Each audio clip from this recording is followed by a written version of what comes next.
Šių metų gegužės 22-25 dienomis ES valstybėse vyks rinkimai į Europos parlamentą.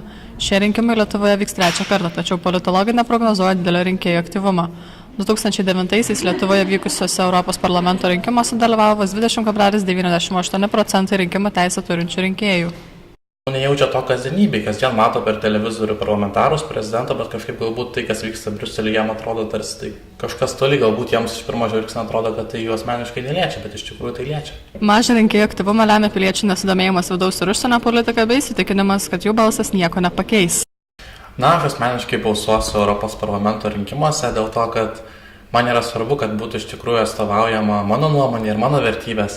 Nes iš tikrųjų daugelis žmonių, nemažai žmonių neina balsuoti, galbūt neranda geriausio kandidato ar geros partijos, bet to pačiu jie tada užleidžia tą vietą kitiems, ar ne, tada kažkas kitas nusprendžia ir jų ateitį, ir visos ES, ir Lietuvos ateitį už visus, vien dėl to, kad jie neturi nuomonės kai kurie žmonės. Tai man iš tikrųjų yra labai svarbu, kad būtų atstovaujamas mano vertybės, mano nuomonė. Ypač didelį susirūpinimą kelia mažas jaunimo aktyvumas Europos parlamento rinkimuose. Nors jaunimo politika Lietuvoje įvardyma kaip viena iš prioritetinių valstybės sričių, jaunimo politinio dalyvavimo lygis išlieka pakankamai žemas. Kodėl reikia ateiti balsuoti rinkimus?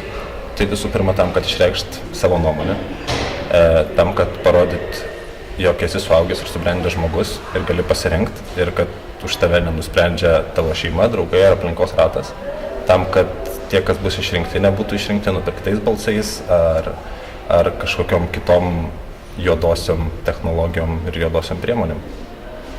Tam, kad tie žmonės, kurie bus Europos parlamente, atstovaus tavo balsą.